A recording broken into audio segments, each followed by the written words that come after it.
अमित का लेटर ना जाने मैंने कितनी बार पढ़ा होगा। हर बार एक सुखद सुकून का एहसास हो रहा था। फिर अपने देश से आए खत की खुशबू ही कुछ अलग होती है। भारत से दूर कनाडा में बसे मुझे करीब 4 साल हो गए। लेटर पढ़ने के बाद मुझे 1 साल पहले का एक वाकया याद आ गया। जब मैं शादी के बाद पहली बार इंडिया अपने मायके गई थी, हफ्ते भर तो लोगों से मिलना जुलना ही चलता रहा। सगे संबंधी मुझसे मिलने आते, पर मुझे सीधे साधे लिबास में देखकर आश्चर्य प्रकट करते हुए कहते, अरे तुम तो पहले जैसी ही हो। तमाम रिश्तेदारों को आश्चर्य होता कि विदेश जाने के बाद भी मुझ में फर्क क्यों नहीं आया। मैं उनकी बातों पर हंस पड़ती। क्या विदेश जाने से अपनी सभ्यता को कोई भूल जाता है? जहाँ जन्म हुआ हो वहाँ के संस्कार तो कभी मिट ही नहीं सकते। अपनी मिट्टी की महक मेरे मन में इतनी गहराई में समाई हुई थी कि कनाडा में रहते हुए भी कभी भारत को पल भर भी ना भुला पाई।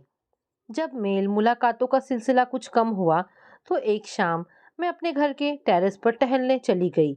हर घर को मैं बड़े गौर से देख रही थी, कहीं कुछ बदलाव नहीं हुआ था। तभी मैं सामने के घर में एक अपरिचित महिला को रस्सी पर से कपड़े उतारते हुए देखने लगी। इतने में माँ भी छत पर आ गई। मैं उस औरत को देखती हुई उनसे पूछ बैठी, मनोहर जी के घर में मेहमान आए हैं क्या? अब तुम तो 2.5 वर्ष बाद लौटी हो, तुम्हें इधर की क्या खबर? माँ सूखे हुए कपड़े उतारती हुई बोली, मनोहर जी तो साल भर पहले ही यह मकान खाली कर चुके हैं। नए लोग आ बसे हैं। इनकी लड़की खुशी हर रोज नैना के पास आती है। नैना की अच्छी दोस्त है। रोज शाम को दोनों मिलती हैं। कभी वह आ जाती है तो कभी नैना उसके घर चली जाती है। फिर वे मेरी ओर देखकर बोली, अब नीचे चलो, मैं कॉफ़ी बना देती हूँ। थोड़ी देर में आती हूँ, कहते हुए मैं छत पर टहलने लगी। नैना मेरी छोटी बहन का नाम है। उसी ने मेरा खुशी से परिचय कराया था। मेरी नज़र उस महिला पर ही टिकी रही। उसकी उम्र 38 से 40 वर्ष के करीब होगी, पर सुंदरता अभी भी लाजवाब थी। देखने में अपनी उम्र से वह काफ़ी छोटी लग रही थी। मैं तो उसकी लड़की को नज़र में रखकर अनुमान लगा रही थी कि जब उसकी बेटी ग्रेजुएशन कर रही है तो उसकी उम्र यही होनी चाहिए। शायद यह औरत विधवा थी, तभी तो न माथे पर बिंदिया थी, न मांग में सिंदूर और न ही गले में मंगलसूत्र। तभी कबूतरों का एक झुंड मेरे ऊपर से गुजरा। सुबह के थके हारे पक्षी अपने अपने घोंसलों की ओर जा रहे थे। आसमान साफ नजर आ रहा था। तभी मैंने देखा एक हवाई जहाज धुएं की लकीर छोड़ता उड़ा जा रहा है। बच्चे अपनी अपनी पतंगों को वापस खींच रहे थे। सूरज भी धीरे धीरे अस्त होता जा रहा था। माँ की आवाज़ सुनकर मैं सीढ़ियाँ उतरने लगी। नीचे हॉल में नैना और खुशी टीवी देखते हुए पॉपकॉर्न खा रही थीं। मैं खुशी की ओर देखते हुए बोली, तुम्हारी मम्मी बहुत सुंदर है। हाँ है तो, खुशी ने बोझिल स्वर में कहा। थोड़ी देर खुशी बैठी रही। नैना की बातों का भी वह अनमने ढंग से उत्तर देती रही। कुछ देर बाद वह नैना से बोली, मैं घर जा रही हूँ। नैना ने उसे रोकने की कोशिश न की। उसके जाने के बाद मैं नैना से पूछ बैठी, क्या बात है? खुशी इतनी उदास सी क्यों हो गई? तुमने उसका मूड जो खराब कर दिया। नैना ने उत्तर दिया, मैंने क्या कहा? मैंने तो बस उसकी मम्मी की प्रशंसा ही की थी। तभी तो। क्या मतलब? अपनी मम्मी की तारीफ से भी कोई नाराज होता है क्या? तुम अगर मम्मी को कुछ नहीं बताओ तो मैं उसकी माँ के बारे में कुछ बताऊं। नैना मेरे पास आकर फुसफुसाते हुए बोली, हाँ हाँ बोलो। मैं अपनी जिज्ञासा रोक नहीं पा रही थी। दरअसल उसकी मम्मी का किसी और आदमी से अफेयर चल रहा है। नैना धीरे से बोली, तुम मम्मी को मत बताना, वरना वे मुझे खुशी से मिलने नहीं देंगी। मैं कुछ नहीं बताऊंगी, बेफिक्र रहो, पर यह फालतू की बातें मेरे सामने मत किया करो। मैं गुस्सा होते हुए बोली, मैं सच कह रही हूँ दीदी, खुशी ने मुझे खुद बताया है। अच्छा क्या बताया था? यही कि उसकी मम्मी जब मार्केट या मंदिर जाती है तो 3 घंटे तक वापस नहीं आती है और एक उम्र दराज व्यक्ति से बातें करती रहती है। तुमने कभी देखा है? मैंने तो नहीं देखा, पर वही बता रही थी। और कौन कौन है उसके घर में? एक भाई है जिसकी शादी हो चुकी है। सब इसी घर में साथ रहते हैं। फिर मैंने और अधिक बात बढ़ाना सही न समझा। सोचा हर घर में कुछ न कुछ उतार चढ़ाव होता ही रहता है। वक्त यूं ही गुजरता गया। खुशी रोज आती थी। वह घर के मेंबर जैसी थी। मैंने फिर कभी उसकी माँ की जिक्र उसके सामने नहीं छेड़ी। थोड़े ही दिनों में वह मुझसे भी काफ़ी घुल मिल गई। मेरे वापस जाने में 1 वीक बाकी था। एक दिन मैंने सोचा कि कुछ शॉपिंग कर लूँ। मैं नैना से बोली, चलो आज मार्केट चलते हैं, मुझे कुछ सामान खरीदना है। नैना टीवी देखने में मगन थी। वो बोली, दीदी अभी मेरा फेवरेट सीरियल आ रहा है, मैं इसे मिस भी नहीं करना नहीं चाहती। तुम खुशी को साथ ले जाओ। जब तुम ही चलने को तैयार नहीं हो तो खुशी कैसे जाएगी? वह भी तो सीरियल देखेगी ना। मैं नाराज होते हुए बोली, नहीं दीदी मैं चलती हूँ। खुशी बोली, मुझे टीवी सीरियल्स पसंद नहीं, इनमें सिर्फ घर की परेशानी दिखाई जाती है जिन्हें सभी जानते हैं। कोई सोल्यूशन बताए तो बात बने। नैना उसकी पीठ पर एक मुक्का जमाते हुए बोली, तुझे अच्छी नहीं लगती तो ज़्यादा बुराई मत कर। हम दोनों 5 बजे शॉपिंग करती रही। जब हम लौट रही थी तो खुशी बोली, दीदी मेरे घर चलो ना। अभी? मैं घड़ी देखते हुए बोली, कल चलूंगी। नहीं अभी चलिए ना, वह जिद से करती हुई बोली। अच्छा चलो। मैं उसके साथ चल पड़ी। घर पहुंचकर उसने अपने भाभी से मेरा परिचय कराया। उसका नाम मोहिनी था। वह भी सुंदर थी, साथ ही सलीकेदार व्यवहार के कारण कुछ ही क्षणों में मुझसे घुल मिल गई। मैं पूछना तो नहीं चाहती थी पर रहा ना गया, इसलिए उसकी भाभी से पूछ बैठी, आंटी जी कहाँ हैं? वे मार्केट गई हुई हैं। मोहिनी मुस्कुराती हुई बोली। इतने में दरवाजे की घंटी बजी। मोहिनी एक झटके के साथ खुशी खुशी उठकर खड़ी हुई। शायद अमित आ गए हैं, इतना कहकर वह दरवाजा खोलने चली गई। सुरभि तुम? अपना नाम सुनकर सामने देखा। अमित तुम? सामने अमित को देख हैरान हो गई। ये मेरे भैया हैं, खुशी परिचय कराते हुए बोली। और अमित भैया ये नैना की बड़ी बहन है। तो तुम मेरी नेबर हो? अमित मोहिनी को ब्रीफ केस थमाते हुए बोला, मैं नहीं, तुम मेरे नेबर हो, क्योंकि बाद में तुम आए हो। हम तो पहले से ही यहाँ रहते हैं। पर मैंने सुना था तुम्हारी शादी हो गई है और तुम विदेश में ही बस गई हो। अमित सोफे पर बैठता हुआ बोला, जी हाँ आपने ठीक सुना है, अभी महीने भर से मायके आई हुई हूँ। पर तुम्हें मेरे बारे में कैसे पता? भाई हम तो सभी दोस्तों के बारे में खबर रखते हैं। स्वार्थी तो लड़कियां होती हैं, जहाँ अपना सुख देखती हैं वहीं चली जाती हैं, यहाँ तक कि माँ बाप को भी छोड़ देती हैं। अच्छा अच्छा अब चुप हो जाओ, लड़कियों की अपनी मजबूरियाँ होती है। हाँ भाई सारी मजबूरियाँ तो महिलाओं की ही होती है।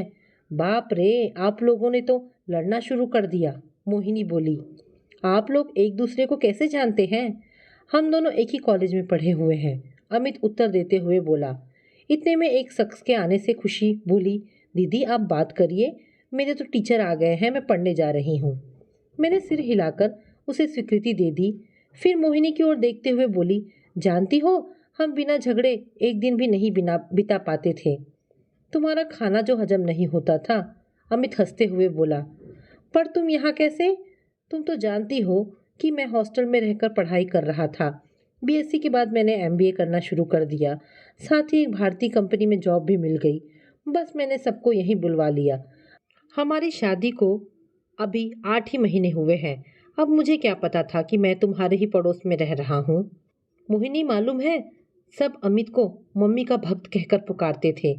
मैं उसकी ओर देखते हुए बोली, यह हमेशा कहता था कि मम्मी जैसी ही वाइफ मुझे मिले, पर मैं तो उन जैसी नहीं हूँ। मोहिनी ने व्यंग्यात्मक स्वर में कहा। मुझे अपने ऊपर ही गुस्सा आया कि उसकी मम्मी के बारे में क्यों बात छेड़ दी। लेकिन अमित ने बात संभालते हुए कहा, तुमने मेरी मम्मी को देखा है? हाँ एक दिन छत पर देखा था। मैं सामान्य होते हुए बोली, तो यह उनकी तरह ही खूबसूरत है कि नहीं? हाँ है तो, मैंने कहा। मोहिनी अपनी तारीफ सुनकर शर्मा गई। इससे भी मम्मी ने ही पसंद किया था, वरना तुम तो जानती ही हो मेरी पसंद कैसी है। अमित हंसते हुए बोला, हाँ हाँ जानती हूँ, तुम्हारी चॉइस एकदम घटिया है। घटिया है तभी तो तुम मेरी दोस्त बनी। अमित ने चुटकी लेते हुए कहा। क्या मतलब?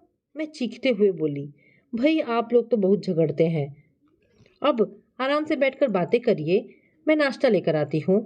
कहते हुए मोहिनी किचन की तरफ चल दी।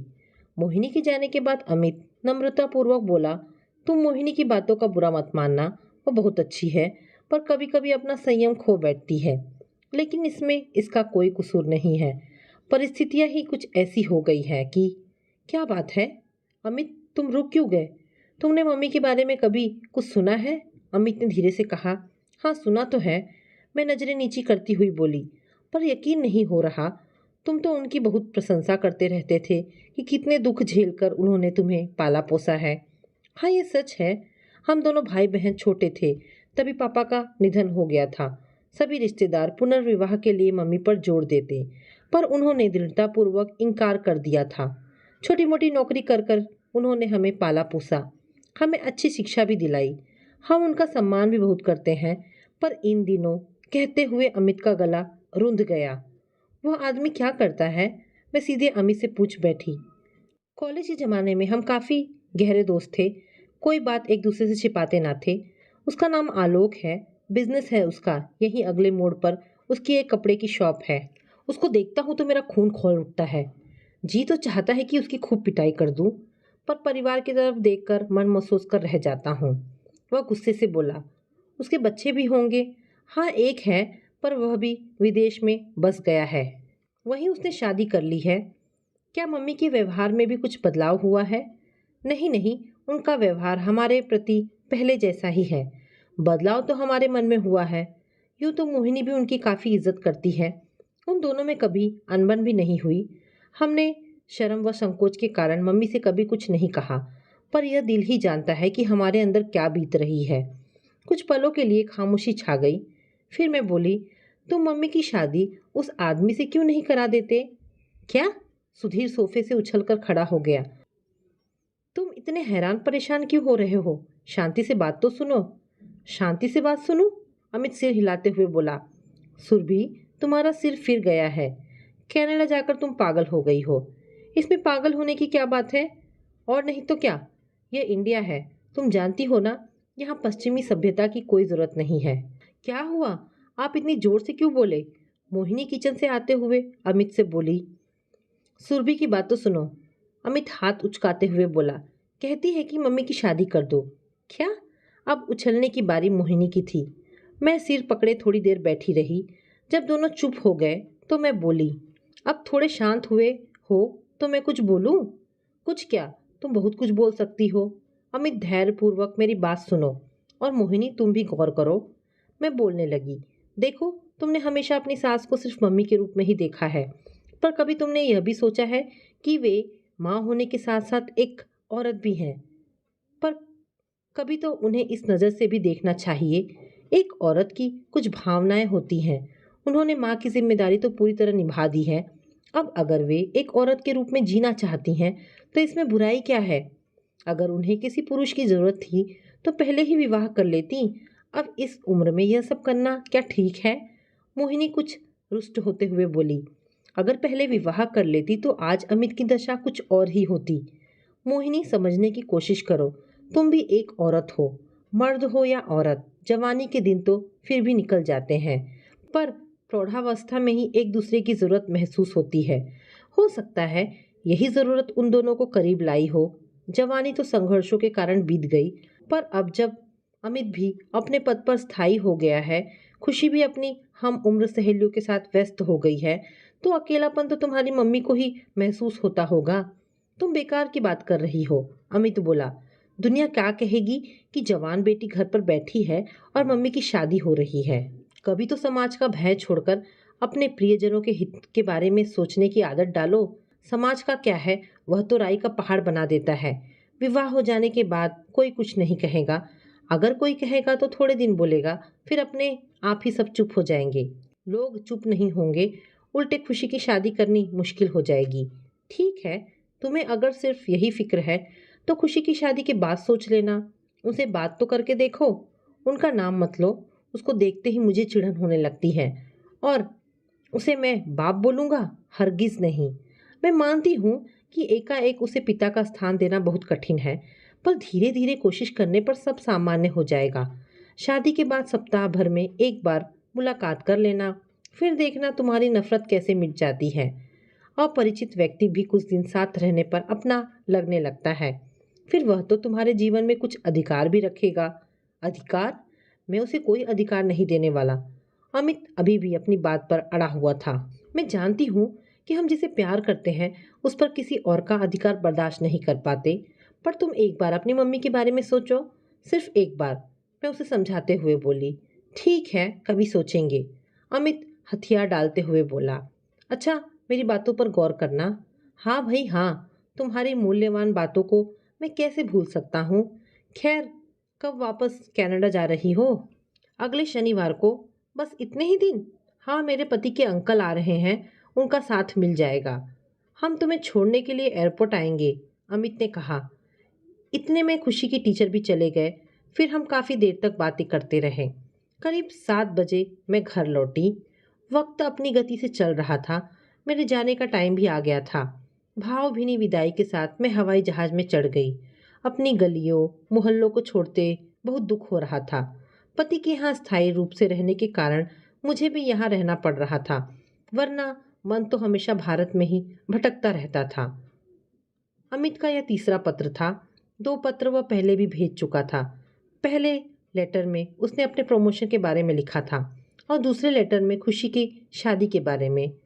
मैंने फिर से उस लेटर को गौर से देखकर पढ़ना शुरू किया, जिसमें लिखा था, डियर फ्रेंड सुरभि, सप्रेम नमस्कार। आशा है तुम पूरी तरह स्वस्थ व सुखी होगी। तुम्हें याद है 1 साल पहले की वह घटना जब तुमने मम्मी का पुनर्विवाह करने के लिए हमें लंबा चौड़ा भाषण दिया था। आज तुम्हारा दिया हुआ वह भाषण काम आ गया है। तुम्हें जानकर बहुत खुशी होगी कि मैंने मम्मी का विवाह उसी इंसान के साथ संपन्न करा दिया है जिससे मम्मी मिला करती थी। तुम सोच रही होगी कि यह सब कैसे हुआ। दरअसल बात यह थी कि खुशी की शादी के बाद मम्मी गुमसुम सी रहने लगी थी। धीरे धीरे उनका स्वास्थ्य गिरने लगा। इधर मैं भी काम के चलते बिजी हो चुका था, इसलिए मम्मी को पूरा समय नहीं दे पाया। मम्मी की बीमारी के चलते मोहिनी भी काफ़ी दुखी रहने लगी। वह मुझ पर जोर देती रही कि सुरभि की बात मान लो। फिर मम्मी ने जो बिस्तर पकड़ा तो 4 दिनों तक उठ ही ना पाई। आलोक भी मम्मी से मिलने आए। पहले तो मुझे थोड़ा गुस्सा आया, लेकिन मोहिनी के समझाने पर मैंने उनसे बात की। वे शादी करने को तैयार हो गए। फिर मैंने मम्मी का विवाह कोर्ट में जाकर करा दिया। खुशी, उसका पति और विदेश से उनका बेटा भी आया था। मैं तुम्हें बता नहीं सकता कि मम्मी उस दिन कितनी खूबसूरत लग रही थी। जीवन के अंतिम पड़ाव में मिले सुख के कारण वे भाव विभोर हो गई। शर्म के चलते वे मुझसे कुछ कह ना पाई और ना ही मैं कुछ बोल पाया। अमेरिका से आया आलोक जी का बेटा भी मेरे प्रति कृतज्ञता प्रकट करने लगा। उसने कहा कि वह अब बेफिक्र होकर अमेरिका में काम कर सकता है। अब हम हर रविवार को मिलते हैं। तुमने सच ही कहा था कि साथ रहने से अनजान इंसान भी अपना लगने लगता है। सच में मुझे अब आलोक जी अच्छे लगने लगे हैं। उनकी गंभीर बातें मेरे दिलो दिमाग में उतर जाती है। वे हमारा पूरा ध्यान रखते हैं। अगर हम किसी दूसरे को पल भर के लिए भी खुशी दे सके तो उससे बढ़कर दूसरा कोई सुख नहीं। फिर मम्मी तो मेरी अपनी ही है।